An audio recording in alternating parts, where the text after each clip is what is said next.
राष्ट्र कवि दिनकर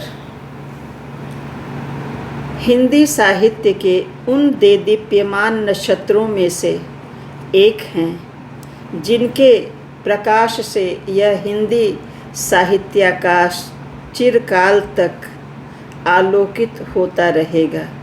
इनका जन्म 23 सितंबर 1908 बिहार के मुंगेर जिले के सिमरिया नामक ग्राम में हुआ तथा मृत्यु 24 अप्रैल 1974 में हुई।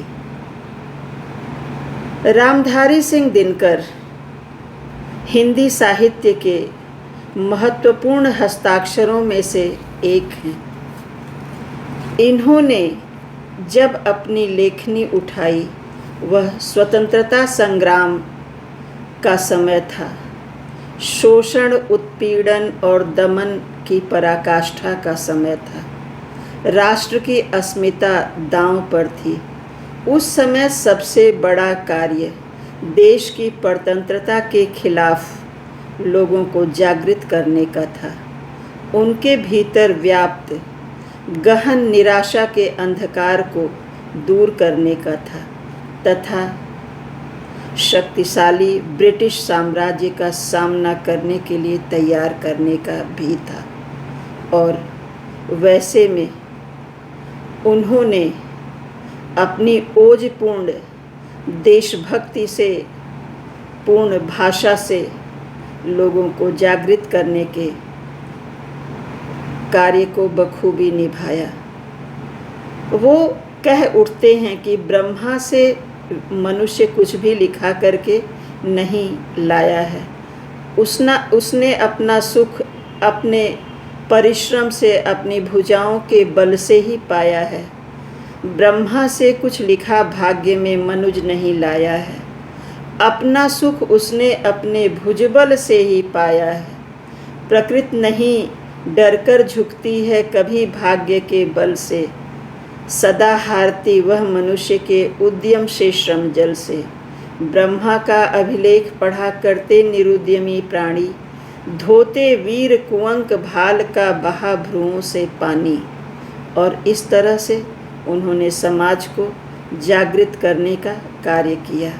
वे ब्रिटिश साम्राज्यवादी जो नीतियां थीं उसके प्रबल विरोधी थे।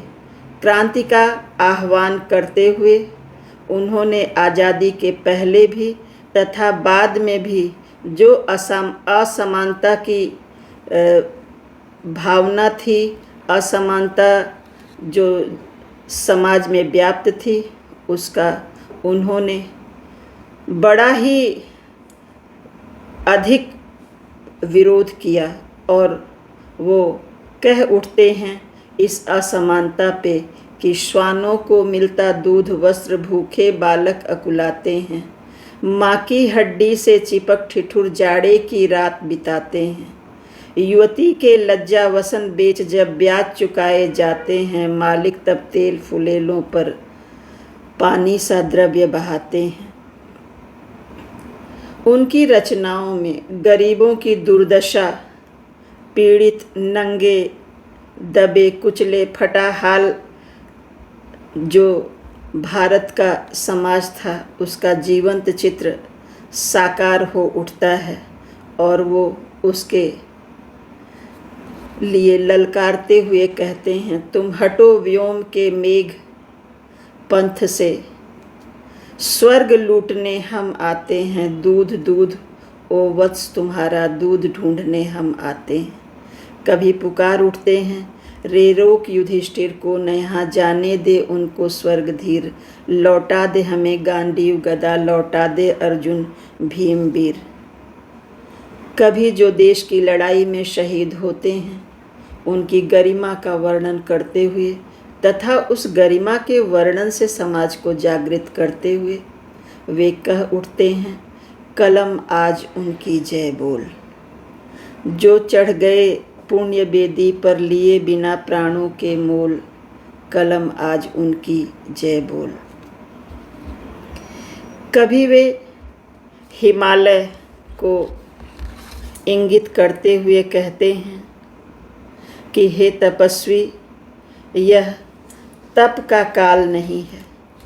कभी शिव को संबोधित करते कहते हैं, कह दे शंकर से आज करें वह प्रलय नृत्य फिर एक बार, सारे भारत में गूंज उठे हर हर बम का फिर महोच्चार। और इस तरह से दिनकर ने सूर्य की प्रखर किरणों के समान स्वतंत्रता के पूर्व तथा स्वतंत्रता के उपरांत भी समाज को निरंतर जागृत करने का कार्य किया।